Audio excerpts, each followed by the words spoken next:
Welcome to a brand new live edition of the 1901 podcast. I'm Ken Rashad, joined by GSU former football player Thomas Griffin. And once again, we meet Thomas under circumstances we had no earthly idea we would meet based upon the disappointing results we got on Saturday. For those of you who have not heard, Grambling lost its second straight SWAC game at that conference game, which the G-men lost to Alcorn State on Saturday by a score of 17-15 in a game that literally went down to the final 7 seconds on the scoreboard, in which the G-men fought valiantly, managed to get a 1-point lead in the fourth quarter, based mostly off of field goals, and we'll talk about that a little later.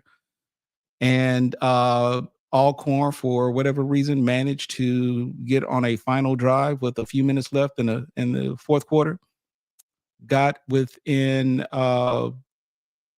within the territory of their kicker, who wasn't that consistent, but they managed to come through on with a field goal that gave Alcorn a 2-point lead, 17-15, with seven seconds left in the final quarter.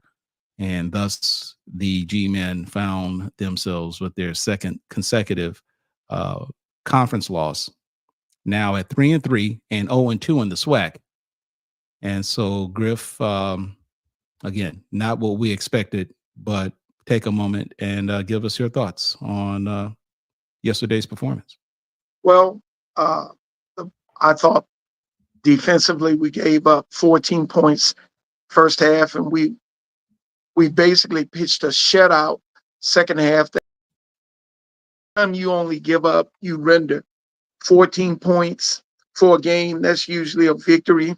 So, I didn't think from a defensive standpoint that we didn't play well. I thought we played well enough to win. Unfortunately, we missed some opportunities in terms of, I always talk to you, Ken, about getting off the field on third downs. There were some plays to be made late in that game that we didn't make defensively. Offensively,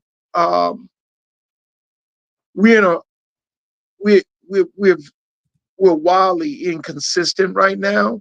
We're not scoring touchdowns. We're kicking field goals, which is great from a special teams perspective. But we've got to, if your offense is not capable of putting up one touchdown per quarter, then I call that almost underachievement.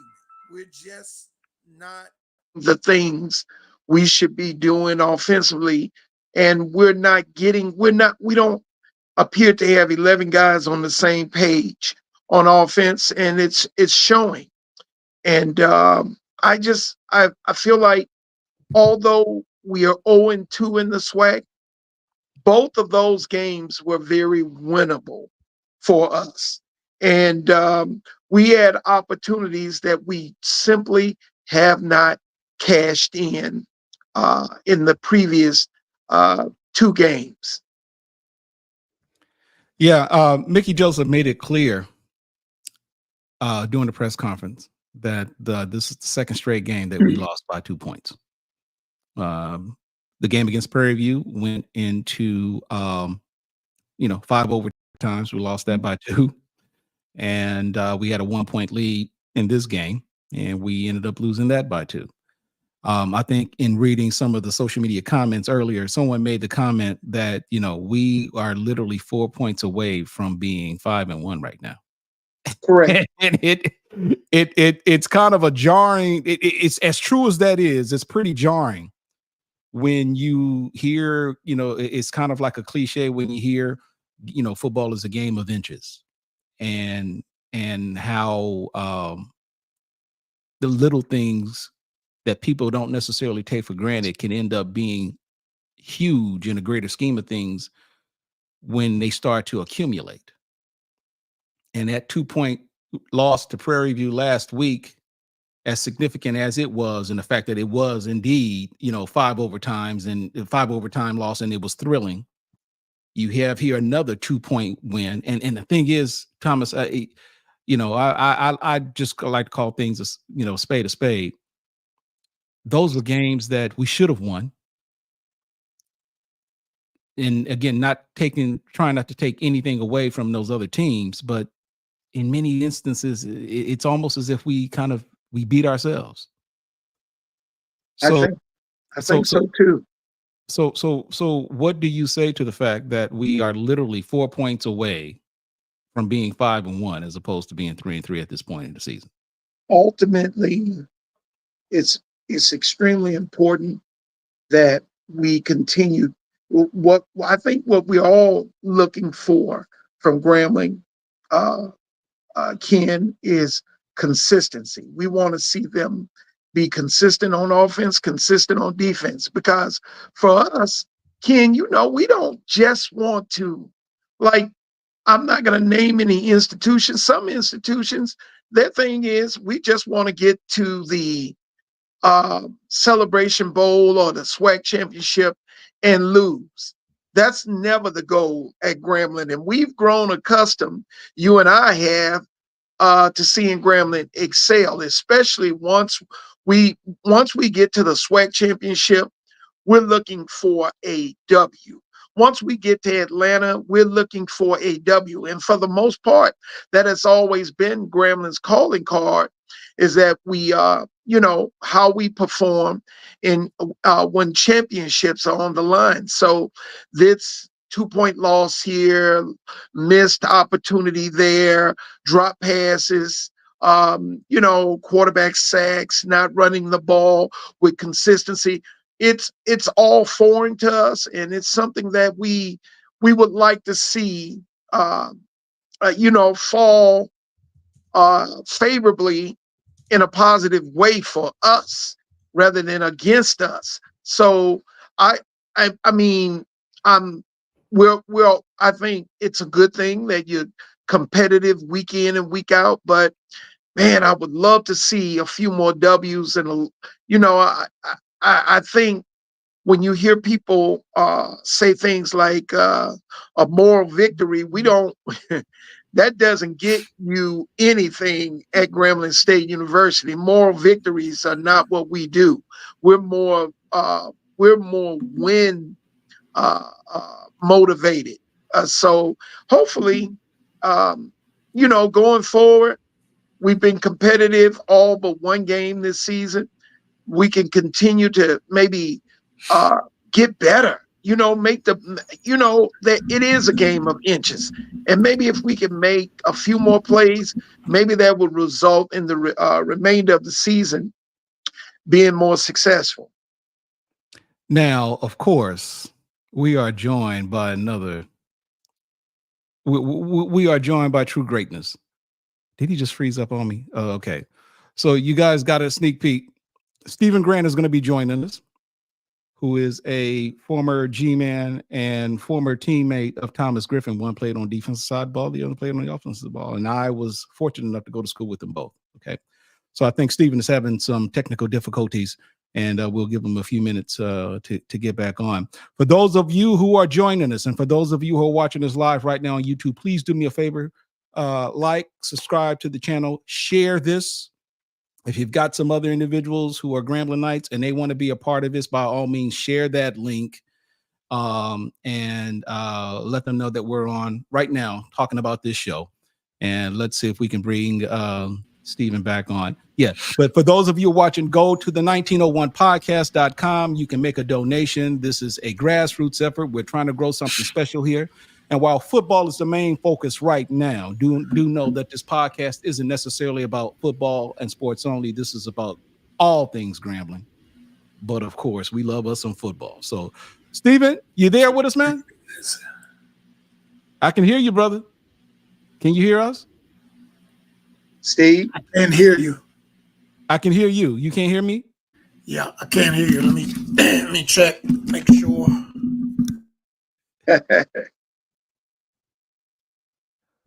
This is live. This is what happens when we're live. But take your time, brother. We're no rush. No rush.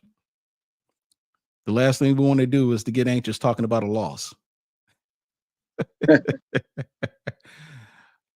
He said he can't hear us. You know what, Stephen? Okay, you know what? Let me see. Let me see if I can unmute your mic because it's there. Okay. Hear me now? Yes. Can you hear us? I still can't hear you guys though. Okay. Can you hear? Okay. Yeah. I can hear you. Okay, let me ask you this. You might want to look at, can you see where your settings, does it show where your audio settings? Do you see anything in there where your audio settings may be? Because we can hear you.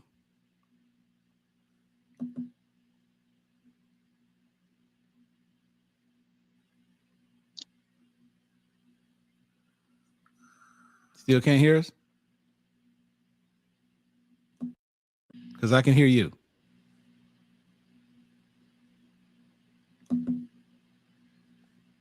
No? I don't know what.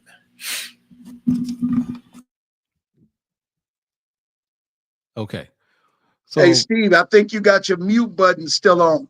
yeah, yeah, but I can see it on the screen. Yeah, okay. I can hear you guys now. Y'all can hear me. I had to unplug my microphone and just use the speaker from my laptop. Okay. Yeah. So we good now? Yeah, we good. I can hear you guys. All right, man. So welcome. We hate that we would have to have you come on under these circumstances. But for those of us who may not be aware, Stephen Grant, hey Steve, just take a few minutes, man. Let everybody know who you are, and then I'll get your thoughts on the game from yesterday. All right, man. Stephen Grant, wide receiver, Grambling State University, 86 through 90. Currently left Grambling, had a free agent stint with the Eagles. That didn't work out. Wasn't God's will. I'm fine with that. Currently, right now, man, I'm principal at Green Oaks Performing Arts Academy in Shreveport, Louisiana. Been a lead principal for 8 years. Part of the G-Men Nation, part of Guna. I'm part of all of that. Avid G-Men, follow the G-Men, keep up with them as much as I can. And so that's me, man. Deacon at my church at Galilee Missionary Baptist Church, online Sunday school teacher, do a number of things. So, yeah. My man. So, Stephen, I don't know if you were there in person or if you had just got a chance to watch it, but what are your initial thoughts on the disappointing loss on yesterday? Well, man, I think it's a combination of things that has to deal directly with this implosion of all these new people coming together. And the inconsistency is part of that. When you have the chemistry, people think of chemistry of just guys getting on the field and everybody knows the plays. But when we're seeing defensively, we're seeing a inconsistency and a lack of focus. So we're not able or have not shown to be able to put back-to-back strong defensive stops. Offensively, I don't feel like we really have an identity. It's like we want to throw the ball. We kind of want to run the ball, but we don't really have an identity.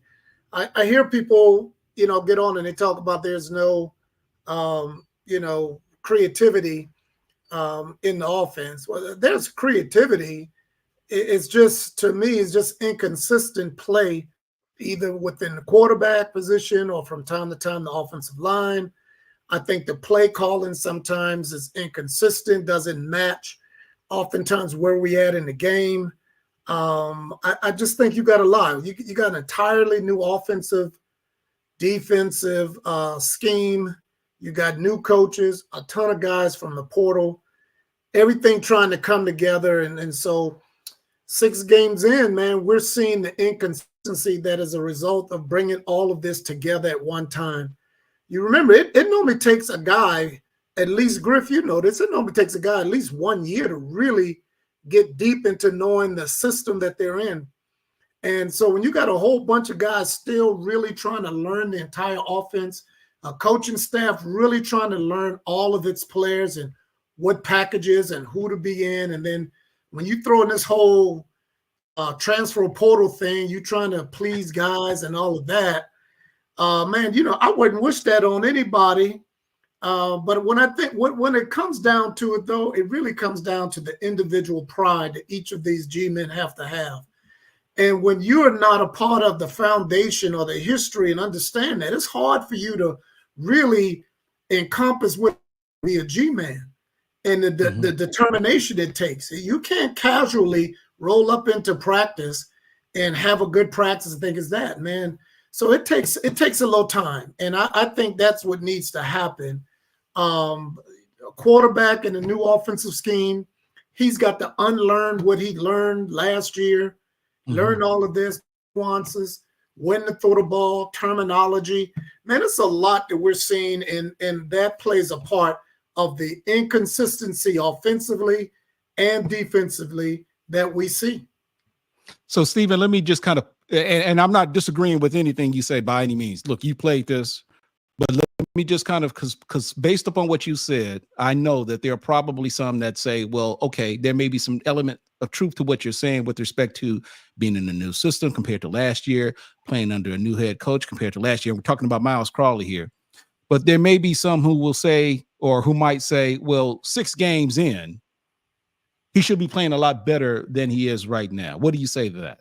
I'd say look at last year with Hugh Jackson. They were inconsistent all the way up to the Bayou Classic and continue to be inconsistent on defense and offense. Why? Here comes Hugh. And this, we're talking about seeing that same type of thing for a guy transferred in from Alabama. What was it? Alabama State or Alabama A&M, and coming in. We still see that thing, and now he has a whole new. So let me tell you, I'm shocked that everybody. I'm shocked that we 3-3. Everybody else might say, "Oh, we there." Man, it takes a minute to come together, man. And when I'm talking about coming together, I'm really listen. Hugh is not just evaluating his players; he's evaluating his coaches. Now, you talking about Hugh, or you talking about Mickey? I mean, excuse me, Mickey. He's evaluating his coaching staff too. I mean, I'm telling you, it's some guys, man, that, okay, I hired this guy to do this, but I'm not seeing that production of these players. If you look position by position, you will find some of the similar things happening over and over again at a position. And if you can put a different guy in there, but you're still getting those inconsistencies and those same plays, then some of that is not on the players. That's on the coach. They're being coached to do that. I'm looking at receivers not coming back to the ball. That's across the board.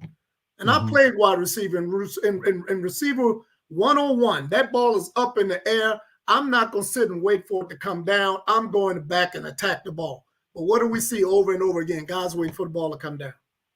So you have to really break it down to some of the little nuances about it all. And I'm telling you, the things that we're seeing is a direct result of everything trying to come together, the pressure being Grambling. Please don't forget how huge that pressure is to be Grambling. That's why the fans and everybody, the minute we get one low win, oh, we back. Man, because of the history of Grambling and what the expectations are.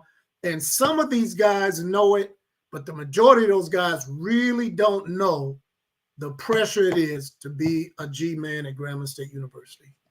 I'm telling you, man. So it sounds like, Stephen, it's almost as if you're saying that we're probably expecting too much too soon, and that maybe we're that being 3-3, because there may be something to what you said here. Because keep in mind, I said earlier, after the 4th game, after the Jackson State win, and everybody was on a pretty high, natural high after that, considering how convincingly we won that game. Yeah, I'd made the comment, and it may not have appeared to be a big thing then, but I said, you know what, this is the first time that Grambling has started 3-1 since 2017. Right. And that, now prior to that, 3-1 was okay. Yeah, we're supposed to be 3-1. Right. But it says a lot about what struggles this program has had to endure since that time. And so, like you said, you're actually surprised that we're 3-3 at this Oh point. yeah. Now, granted, we are 0-2 right now in conference play, but we're not out of it mathematically speaking. Now, it's an uphill challenge, you know. And I believe we have the talent and the ability to still run the tables. I mean, we're in games. Listen, there were times last year where when we got behind, it was over with. When we were behind, it was done. Those guys, right. But we see our teams battle back and position themselves. We battled back and took the lead. And the thing that is hurting us is not the other team. It is us. The turnovers, the penalties. Those are things we control in doing that. And so some of the little detailed things has to come to play. And when the details come out, when you look at those various things, those are things that come about from the consistency in practice, and the pride that the players have to make sure I'm not that guy. I'm not going to be that guy jump offside. I'm going to do whatever it takes. And a lot of these little things, man, it just comes from the whole fact that you still have the team still gelling. I actually see improvement. I've seen improvement week to week. It's just that the thing that is plaguing us the most is our inconsistency. And the inconsistency hurts the most in the critical situation. People don't pay attention when we up with a big lead. When we were playing Tuskegee and we jumped out to that big lead, go back and look at that first half, look at all the mistakes we made. Nobody talks about that because we won in such a fashion. But when you play in a tight game, this is where those inconsistencies and those mistakes cost you the most. Look at our defense the whole game Saturday. We pretty much took away their run. We took away pretty much their pass. But the inconsistency showed up in a time when they pushed the panic button. I'm talking about the players trying not to mess up, the coaches trying not to mess up instead of that intensity that you need to follow through. And now all of a sudden we couldn't stop the run. Where did that come from? So that shows his head when we wind up losing the game. But when we were when we beat Jackson by 20, go back and look at the film and see how many mistakes we made against Jackson, and look at how many times Jackson dropped the ball when they should have caught the ball. So what people don't see and look at that, but we still got issues in our defensive secondary, especially in man coverage. We got issues getting pressure without blitzing. We still got issues, and keep this in mind. All of that, our defense is still turning the other team over. We're still forcing them into things. But when those mistakes come at a critical moment in the game, man, it magnifies it, and then everybody's on an uproar. So we just got a few things that really needs to be taken together, and that really comes down to the mastering the fundamentals, making the little things important to do. People don't talk about it, but it's the little things that we have to do well. And if we do those well, then we're going to see a whole difference in the team. We'll see what Forbes did. That's a perfect example. I'm glad I said that. Go look at that team, and the team had players, and players sometimes can overcome a bad play call. Go look at how many in that championship game, there were calls that we should not and plays we should not have run, but the players made it happen. And so sometimes you can have your Charlies and your Joes makes your X's and O's look great. But when you go back and you play a disciplined team like North Carolina A&T was versus North Carolina Central, then those things hurt us. The interception that Kincaid threw in that end zone, those little things like that. That came back to haunt us, man. But so sometimes we kind of jump out on the bandwagon about it. But hey, man, I see improvement, and I just think it's the little things that we're not doing well. The fundamentals are not there. That comes from practice, from coaching, from guys getting that extra work in. Attention to detail. Attention to detail. That's what I've seen. So you've unpacked a lot. Okay, so You hear coaches all the time talk about the so-called 3 phases of the game. You talk about offense, you talk about defense, and you talk about special teams. Yep. And while it is true that you can always find, regardless of how good a coach or how good a team is, you can always find something in which that team can be, can improve upon, right?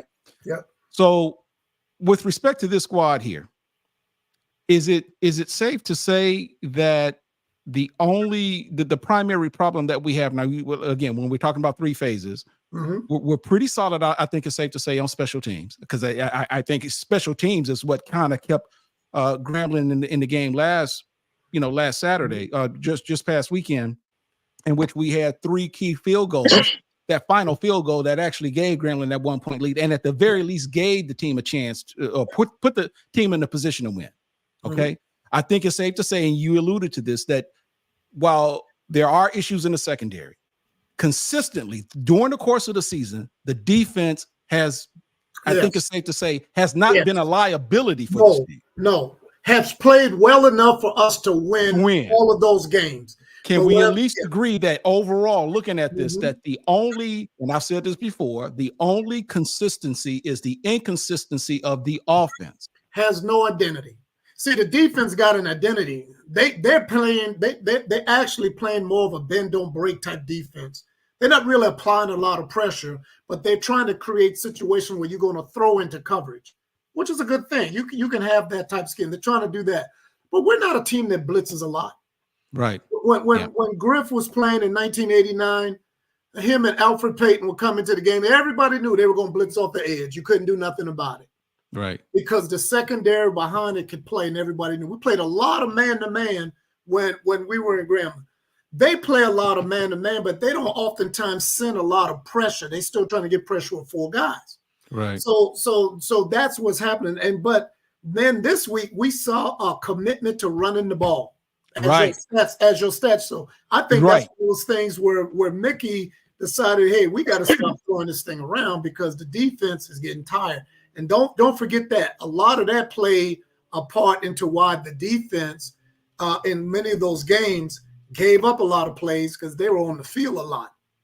And because the offense was going 3 and out, things of that nature. But let me tell you something, a real critical point. This is what I'm talking about, the inconsistencies that still show up. You talked about special teams. That punt by that punter gave Alcorn the ball at midfield. And they were able to drive. Look at your stat, total offense, 335 to 306. That 50-yard difference right there would mean the defense would have held them to less than 300 yards. One mistake by that punter who had been doing a great job. And he was trying to he was trying to create a situation, let the team get down and punt the ball. I understood it. Right. But you got to make that deep kick. If that ball would have gotten inside the 30 or the 20 on the other side, it changes the whole dynamic of what Alcorn can do. They could not get up there and just try to run the ball because time was against them. They would have had to throw the ball back then, which played better to us because that's what we were doing the best against that guy. And so little things like that get kicked to the curb because we see that the offense struggled and the defense played well enough to win. No doubt about it. But it just magnifies the fact that we don't have truly an offensive identity of what it is we want to do. We're throwing the ball. We want to run. Well, we committed to the run this time, so much so that we didn't even have, seemed to me, didn't have passing game that complemented the running game this time. So, Thomas, feel free to chime in. But now, Stephen, you said this about the team not having an offensive identity. Mickey Joseph has said frequently during the course of the season that ideally he wants to have an offense that is pass first, that puts the team into position to basically pass so that they can run. And you've got coaches that say, you know what, we want to run so we can set up the pass. Mickey doesn't even hide the fact. I want to pass first so that we can set up the run. 209 yards. Now, that may not seem like That may Well, not seem like a big deal, but that is the that's most big that this time. team has run the entire year. Yeah. This team has not run for over 200 yards the entire year so far. Case in So go ahead, I Thomas. mean, Go ahead. I'm about to say before you get on, Tom. Case in point, our inability to run in against a couple of other teams that cost us games when we needed to run on Saturday to extend the drive, we couldn't. Mm. All because the team knew y'all going to run. So then this is where you have to have a complementary type of passing game that could offset it. The offset, yeah. Yeah. I don't see in with our zone spread, because our quarterback is not a dual threat, he limits the offense and what it can do when it's time to run. They know you're not going to keep the ball. With that being said, unable to do our RPO game where we're faking the run, he's going to get out and throw the, all because of those things. So they decided we're going to be a running team Saturday. So what are we? Are we a passing team that's looking to set up the run, or are we coming out to run and then set up the pass? Yeah. No identity. Griff, you got anything to add to that? Well, any team like Grambling State University, some of your better universities, if you look at any, even if we're talking about other conferences, teams that run the ball effectively, Michigan on last year, it gives you an opportunity to be a championship contention. You have an opportunity to be in ball games, to win ball games. It's often said, keeping it simple is what gives you the greatest level of consistency. Well, when you can run the ball consistently, now your play action leads to, sometimes big plays in the secondary. Sometimes you're able to get people one-on-one matched up rather than having a defense that can directly focus on what you do best, because that's what defenses are supposed to do. Anytime I've been in a number of defensive meetings where the number one goal is take away their strength or limit their strength and make them play in a way that's uncomfortable to them.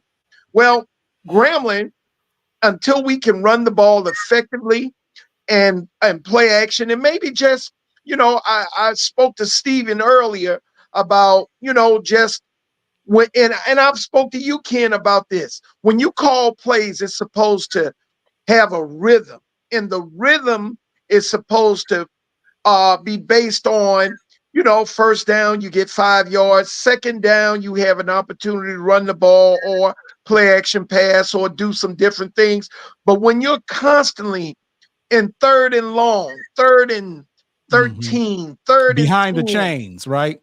yes. Now the defense can impose their will on you because they know what you have to do. And so Grambling striving to just be more consistent makes for a better team, a better offensive team anyway. Okay. So we have pretty much acknowledged all of the challenges and the struggles that this team has endured up to this point, and especially with respect to Saturday. These are comments. Let me see if I can bring this up. These are comments that Coach Joseph made after the game on Saturday. Let me see if I can bring this up and we can listen to this. Hopefully you guys can hear this. All right, tough one today. Another 2-point loss. So, I got to figure out how to get us to play through 4 quarters and how to, how to get more grit to finish and put people away, and how to protect the 1-point lead when you're at home. I got to do a better job as a head coach. Yeah, I thought about taking him out. I thought about usually taking him out when he's not being protected and he's getting hit. It's not really the sacks all the time. It's usually the hurries and the hits, that he's taking to make him a little jittery in the pocket. But yeah, I thought about taking him out and putting Fry in just to try to get some quarterback run game in. But we'll see. We'll see what we have to do. You know, we might have to start playing 2 quarterbacks and get some quarterback run game because he's getting beat up. So we'll see. We'll figure it out tomorrow. Well, you know, like I said, we're gonna go back. You know, we had 3 guys. You know, make the tackle and it's a longer field goal. You know, and we don't get him down. You know, we knew about this kid. We knew this kid was very athletic. This kid was hard to bring down. He's a long, strong kid. So we knew this. We know when we go to hit him that we had to wrap him up and get him down, and we didn't do a good job of that. Yeah. So, Yeah. who wants to chime in? Anyone? It speaks to what I just said. The lack of intensity and focus consistently is what he was talking about when it came to the team. You can't, because hey, we got a little lead. We're at home. Grambling prior to last night, Grambling was 103-39-1 in Eddie Robinson Stadium, and so he was talking to the fact that we've still got to be able to put our foot on the necks of our opponents and keep them down and not lose that intensity and that mental focus. And that's what, and then when we talk about the quarterback, he said it, need to get more quarterback runs because that quarterback is not pulling that ball and making the defense play that zone properly. They're one-dimensional when they're running the ball in that spread zone because he's just giving it to the running back. And it speaks to the fact that this kid is you know, the weight of the Grambling world is on his shoulders, and right now he's a little frail with it. He don't want to take that chance. He's now playing not to make a mistake, and you cannot play football like that. I coached for 22 years, and I'm gonna tell you, the first time we figure out that this guy does not want to get hit, boy, guess what we gonna do? We might even take a penalty just so we can send a message. I'm telling you. And so Mickey spoke to what I saw is that, hey, they had 3 or 4 guys. We blitzed that actual play he's talking about. And we had 3 guys didn't make the tackle. So once again, we're talking about the inconsistency, playing for 4 quarters, which means the mental focus and intensity has to be there throughout the game. And we're seeing that week after week after week. Because even with Tuskegee, in the second half, we got laxed. And they scored some points. You see?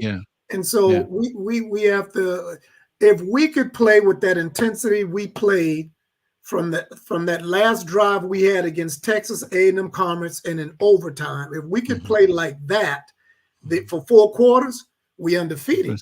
Yeah. So for those of you who are watching us right now on YouTube, by all means, we ask that you continue to hit the like button. We need to get those likes up. Feel free to comment and engage with us. We love to show your comments. And again, continue to share the link and continue to encourage others to join the stream. So gentlemen, also during that clip, and this has kind of been one of those major issues that everyone on the outside looking in has been asking about or talking about. And that is, during the game, and Mickey alluded to this about the possibility of putting in the backup. So it appears that while he may have been thinking about it during yesterday, if I didn't know any better, it almost sounds as if going forward, this might be something that he has to put in consideration. And so I guess my question is, and this will be our final topic of the evening, is should Grambling go to a 2 quarterback system? And the reason why I asked this question, and Griff and I kind of talked about this prior to the show, there's always that saying, and we've heard coaches to say that if you have to play 2 quarterbacks, you don't have one. But there have been some instances where we've seen some teams actually go on to win a national championship, i.e. Alabama, with a 2 quarterback system. So what do you say to the possibility of Mickey having to entertain a 2 quarterback system? One that obviously is more of a drop back passer, the other one that's a little bit more mobile with his feet. I think you have to find a way to win. That is the most that is what people want to see, is winning football. And I mean, at this point, this is Mickey's his introduction into swag football. The only thing I'm concerned about is that the offense finds a way to jumpstart what they're doing and finds a way to score points, because that's their job. It's not their job just to simply say, okay, well, we're going to go with this guy. You go with the guy that's most effective, in my opinion. I really want to see production, whether it's from the first string quarterback or the guy that's backing him up. It does not bother me either way. I understand that it's more stable to just have one guy that can do the job, but in this case, we're not scoring, and something has to be done. I was talking earlier with Steve about the fact that one of the most productive things that we did offensively at Grambling, we had some guys on the offensive line that were not being productive, and we switched over some defensive players to offensive line. We just took what we tried to do is put the best 22 players we could back then on the field at all times. And to be honest with you, that should be every coach's aspiration, is to find 22 guys who can deliver, who can be consistent, who can grade out well at the end of the night. So I'm not opposed to it. And if you feel, if Coach Mickey feels that this is the what needs to happen in order to jumpstart this offense, because all is not lost. We still got an opportunity to have a productive season, a winning season, but it starts right now. So when Coach was referring to Fry, he was referring to Ashton Fry, who is a 6'5", 195-pound redshirt sophomore out of Birmingham, who apparently is a dual threat quarterback. Yes, so let me ask this, because, and I'll admit this is somewhat of a concern for me personally. When you play a 2 quarterback system, one who obviously is more effective with his arm, one who's a little bit more effective with his feet, doesn't that to a certain degree add a certain level of predictability as to how the opposing defense plays against the person who is behind center at that moment? So that goes back to my point of what's our identity offensively, because you could come with 2 guys, but you still have to have who we are. We see, everybody got to know who we are and what we're about and what we're going to do, because now you're going to have to find what are the best plays for this guy and what's the plays for that guy. But if you don't have an identity right now, how can you base what you're going to do with these guys when you don't have a foundation of who and what you are? I'll go back. When we played in the wing team. We were going to run that 28. Ain't nothing you were going to do about it. Everybody knew it, because guess what? Everybody on that team knew how and what needed to be done. And then when we caught you cheating, I remember one year we played Mississippi Valley, and they started having their linebackers, and minute Jake go in motion, they started taking off running that way. Well, guess what? They just adjusted. Jake went in motion. We gave it to Walter Dean right up the gut on the 5. So, but we had an identity. We were going to run. We were going to throw the ball too, and we could throw the ball when we needed to. We would spread out and we would kill you, man. There's nothing you could do about it. But the bottom line was we had an identity, and it all based off of what we did from out of that wing T. So what I'm saying is, if you want to be a pass-first offense, it's nothing wrong with being a pass-first offense. The problem is going to come is if you're a pass-first offense and teams are taking away what you want to do, what's your alternative to that? What's going to be the play if you take this away? We're anticipating that, so when you do this, this is what we're going to do. I personally believe if you're going to do that, we might as well go to a pro-style offense that gives that opportunity to do that, because now if I got a dual threat, 2 different quarterback system coming in and what have you, then I need to be in an offensive system in which it's hard for you to gauge based off how I line what I'm going to do. And a pro-style offense does make that a little bit difficult to do it. And as a matter of fact, we know Patrick Mahomes, them, they'll spread it out. But when it Mhm. all comes down to it, what is it that Patrick and the Chiefs them do? They run that ball. Go back and look at it. They run that ball. And he'll throw it. But you cannot. The Jets found out last weekend, you can't throw that ball 50 plus times and make it work. So I think the 2-quarterback system is fine, but you better be winning. Because if you ain't winning, then it looks like a desperate move. And now you could start stretching and fracturing the team because guys are going to take side. He should stay in the game. He should be the guy. It could be a lot that comes from that. Yeah. And I think, and here's a key point. People, the backup quarterback is always everybody's best friend when the starting quarterback is struggling. But something has been happening in practice that made this guy the starter, not this other guy. We can't jump and say, oh, let's put this guy in. There's a reason why you're the backup. You can't say because Crowley was there last year and he's a senior, both of them in the same system for the first time. Right. So people are saying this, but there's some limitations that both of them have. I believe, and this is just me speaking, I was a high school defense coordinator, right? I'm a high school defense coordinator. But if I know that your quarterback will not run that ball, I'm not worried about anything to go to it. So I think the thing needs to be, if we're going to run this offense, we need that dual threat. Which one of them is your best dual threat quarterback? I think you go with that guy. And Mickey said he thought about doing it. The game was so close, that's why he didn't do it. But I'm saying, what are you doing in practice? Is that guy getting the same quality snaps with the ones like Crowley is? Because that tells me a lot right there. When he made that statement that I thought about doing it, but then and he had all the excuses he had of why he wanted to pull a guy. Why didn't you pull it? So people don't understand it. It's something that's happening in practice that we don't see that made him not pull that trigger.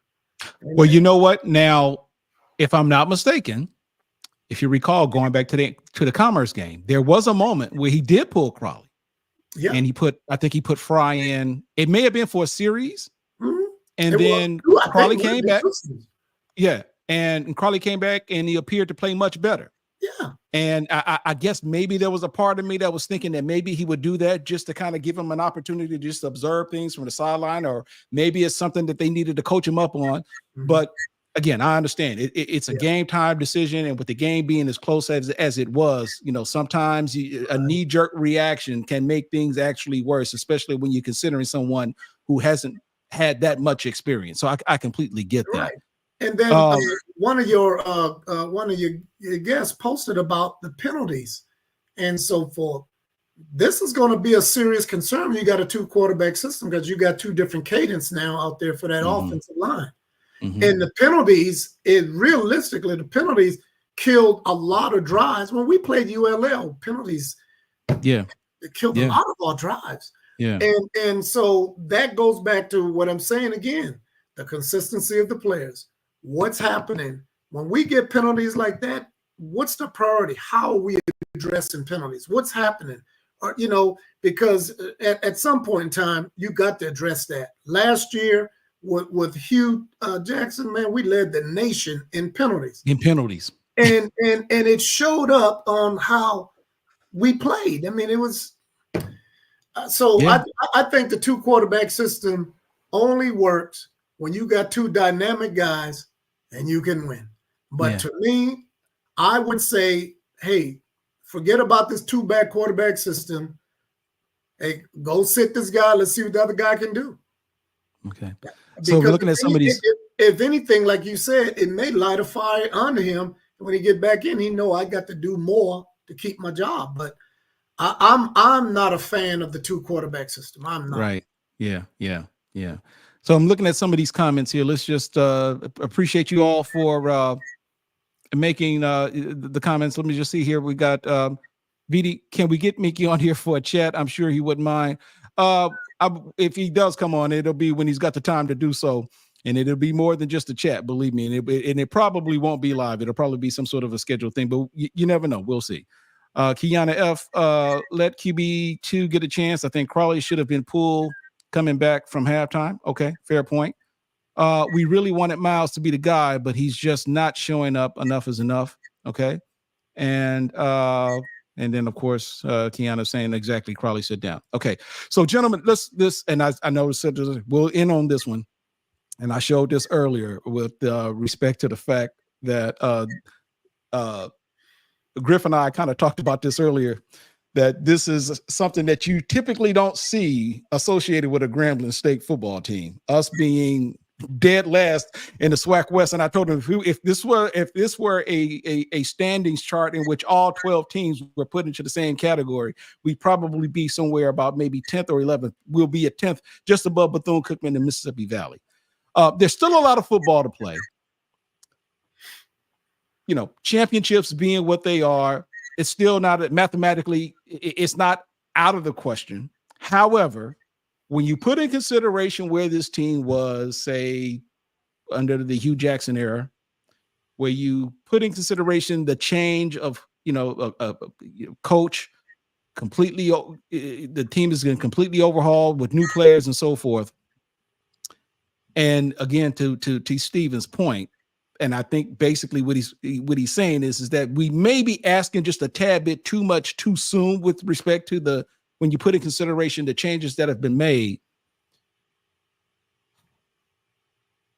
When this is all said and done, and let's just say we don't win a championship this year, is it too much? I think we finished 5 and 6 last year. Did we 6 and 5, 5 and 6 last year? I think it was 5 and 6.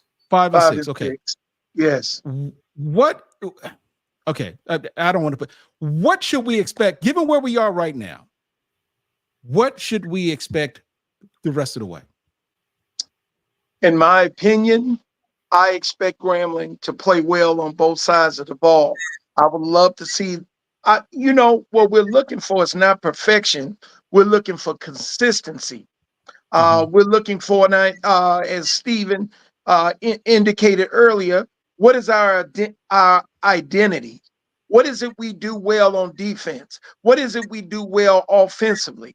With Crowley being the preseason offensive player of the year, we were looking for greater consistency at the quarterback position. And with a new staff, we were looking for, and some upgrades through the transfer portal, we were looking for more consistency. I continue to say 7 points a quarter is not out of the range of what I thought our offense could provide this year. If they could just one touchdown per quarter would be nice. And defensively, if we can find a way to make plays and get off the field on third downs, and we've done some things very well. Don't get it twisted. I feel like on defense, we've created a lot of turnovers, which has created opportunity for our offense. Yeah. But on offense, if we're going to push the ball downfield, it has to be done consistently. And I would love to see us now. If I know we're looking for an identity, but I would love to see us use some different combinations of players. I would like to see our tight ends more involved across the middle, because we generally don't do a lot of we appear not to do a lot of crossing routes and we don't appear to have any draws in our offense or screen. Our screens are limited as well. But I mean, right now, they just need to find a way to show the potential, that we have the potential to be better every week. And I think more Gramblingites and fans will be pleased if we can get that type of performance. We'll win more games if we do that. Stephen, given where we are right now, what would be a reasonable expectation for us in terms of how we finish the season? I'm gonna be honest. Like I said, I every week, even though we've dropped, these last couple of games, I've seen little improvements in some of the things that needs to come around. I would not be shocked if we won out. Hmm. I wouldn't be. Listen, Mhm. there ain't no heavy hitters and Right, this right. dominant team and this SWAC. I mean, Right. it's just not there. That's We what have makes this got so. to- That's what makes this so frustrating. Because again, we got 2 SWAC losses that were key. Obviously, they were their conference games by combined 4 points. and we Right. So beating sorry. Yeah, go ahead. ourselves. If we can, like the penalties, that's got to be a focus of not, in other words, there's got to be some type of a way to motivate or do things differently to avoid these penalties. All these false starts or various things we're getting, guys not lined up right. These are little things, man. I'm telling you, these are little things that could be adjusted on the fly, but it has to be a commitment to that. And that's what's beating us. We have drives that are just getting stalled out over penalties or just miscues. So for me, the and this the most frustrating thing is when we're beating ourselves. Mm-hmm. And that's the thing we've got to do. And I think once we can get to that point there where we're controlling the narrative and we're dictating to teams what we're going to do, when we're going to do, that's going to play well in our hands. And just looking at the rest of our schedule and what we have, I would not be shocked, man, if we win out. But it's going to have to be us getting ourselves more so than what it is that team is going to do to us. Yeah. Great point. Still a lot of conference football left. And when you put in consideration the fact that, there's still a possible chance, we need to win out.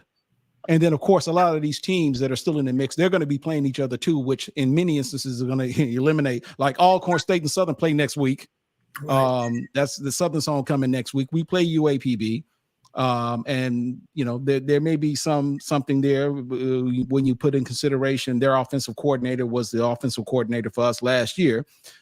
Real quick, and we'll end this. Your thoughts? It's homecoming. Let me just ask, because I'm really curious about this. When you guys played for homecoming games, what was Coach Robinson's philosophy about homecoming in terms of how to prepare and what to expect preparing during that week? I'm going to tell you, Coach Rob approached each week in practice same way.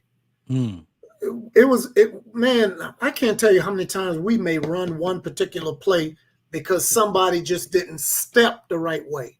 They step wasn't the right way. That's what I'm talking about, the detail of running plays, these little things that make this play work.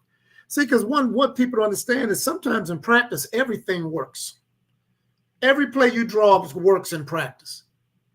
If it doesn't, you're going to run it again. But for Coach Rob, it wasn't about running the play again. It was you didn't step the right way. That lineman didn't step the right way. So it was the attention to detail. And I don't see a lot of attention to details. I'm biased as coming to being a wide receiver and running routes. And I took pride in running my routes and catching the ball. And Griff would tell you, I'd be out there early before practice, just working without the ball. I would stay after practice and do it.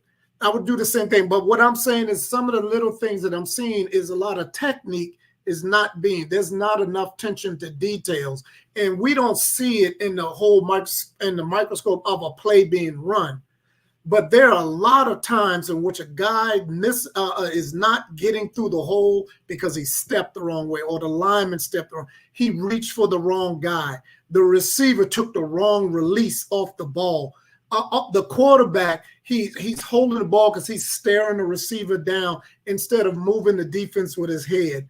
It's all these little things that make those plays work. If we clean that up, we got the talent, guys.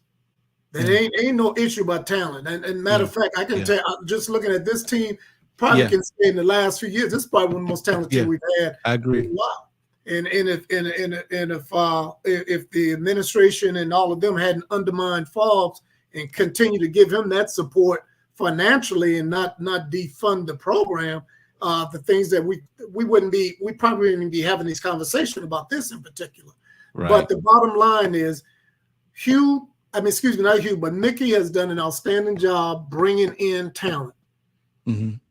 And you know what I like even, sorry to cut you off, Steve, but you know what I like even more is the fact that he literally, he good or bad, he takes it all upon himself. He literally takes responsibility as a whole head coach should. And I know a lot of people think, well, he's supposed to, but today there are a lot of coaches.